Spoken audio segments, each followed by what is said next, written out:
Di sebuah gang kecil pinggir kota, berdirilah deretan kontrakan sederhana, salah satunya dihuni oleh Sari, seorang ibu rumah tangga berusia 30-an. Suaminya, Andri, bekerja serabutan. Kadang ada penghasilan, kadang tidak. Kehidupan mereka bisa dibilang pas-pasan, bahkan seringkali kurang. Suatu sore, Sari duduk di teras kontrakan dengan wajah kusut. Di tangannya ada kertas tagihan listrik dan cicilan motor. Kepalanya pening, karena uang belanja sudah hampir habis, sementara suaminya belum juga pulang membawa rejeki.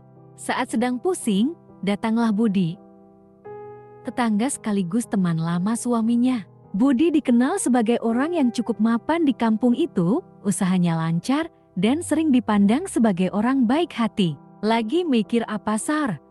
Hanya Budi sambil tersenyum. Sari berusaha menutupi kegelisahannya. Nggak apa-apa mas, cuma pusing mikirin belanja aja. Tapi Budi bisa membaca wajah Sari. Ia lalu duduk di kursi plastik sampingnya, menatap serius. Kalau butuh bantuan, bilang aja. Jangan dipendam sendiri, ucap Budi. Awalnya Sari ragu, tapi akhirnya ia jujur. Dia cerita kalau butuh uang cepat untuk menutup tagihan. Tanpa banyak bicara, Budi langsung mengeluarkan dompet dan menyerahkan sejumlah uang. Nih, buat nutup dulu, nggak usah sungkan. Nanti kalau ada rejeki baru dibalikin. Sari terdiam. Antara lega dan malu, ia menerima dengan tangan bergetar. Makasih banyak mas. Saya benar-benar nggak tahu harus gimana kalau nggak ada mas Budi. Budi hanya tersenyum. Namanya juga tetangga Sar. Kita harus saling tolong.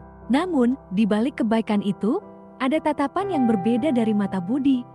Sari sempat merasa tidak enak hati, tapi ia mencoba mengabaikannya.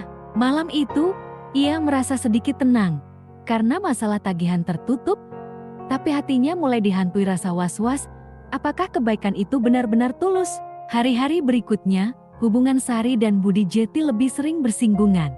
Budi beberapa kali mampir dengan alasan sepele, mengantar buah, menanyakan kabar, atau sekadar ngobrol sebentar. Sari awalnya menjaga jarak. Tapi lama-lama ia tak bisa memungkiri bahwa perhatian Budi terasa menenangkan. Berbeda dengan suaminya yang jarang di rumah dan sering pulang dalam keadaan lelah. Budi justru hadir dengan senyum dan kata-kata yang membuat Sari merasa dihargai. Suatu malam, hujan deras mengguyur. Suami Sari sedang bekerja lembur. Rumah kontrakan itu hanya dihuni Sari seorang diri. Lampu tiba-tiba padam, membuat suasana semakin sunyi. Saat itulah terdengar ketukan di pintu. Assalamualaikum Sar, ini aku, Budi. Sari sempat ragu, tapi akhirnya membuka pintu. Budi berdiri dengan payung basah, membawa lilin kecil di tangannya. Aku lihat lampu mati. Takut kamu sendirian di rumah? Jadi aku bawain lilin. Sari tersentuh, lalu mempersilakan masuk. Mereka duduk di ruang tamu, hanya diterangi cahaya lilin yang redup. Suasana Jeti hangat sekaligus canggung. Obrolan awalnya biasa saja, tapi perlahan berubah ketika Budi mulai berbicara lebih dalam. Sar, jujur aja, aku sebenarnya sering mikirin kamu. Dari dulu, aku tahu ini salah, tapi aku nggak bisa bohong soal perasaan ini. Sari terdiam.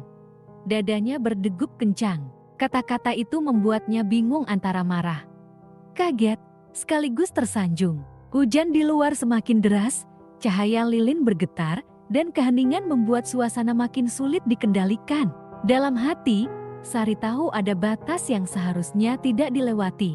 Tapi malam itu, rasa sepi, hutang budi, dan perhatian yang ia rindukan menyeretnya pada sebuah keputusan yang mengubah segalanya. Malam itu, di bawah cahaya lilin, Sari dan Budi melewati batas yang seharusnya dijaga. Di atas sofa ruang tamu kecil itu semua terjadi. Cahaya redup lilin dan derasnya hujan malam itu menjadi saksi bisu. Meskipun awalnya Sari merasa malu dan canggung, di tengah perjalanan semua itu berubah. Sari menjadi sangat bersemangat dan bekerja ekstra keras. Budi hanya tersenyum manis melihat kondisi ini. Budi merasa menjadi juara atas penantian selama ini. Dia merasa menang atas Andri teman lamanya itu. Sejam berlalu Budi mengakhiri semuanya. Budi merasa tak enak jika Andri tiba-tiba pulang. Namun Sari mencegahnya, dia masih ingin Budi menemaninya. Budi mencoba membujuk Sari. Dia berjanji akan kembali lagi esok. Meskipun berat, namun akhirnya Sari mengalah. Dia mengikuti kata-kata Budi. Budi akhirnya pulang.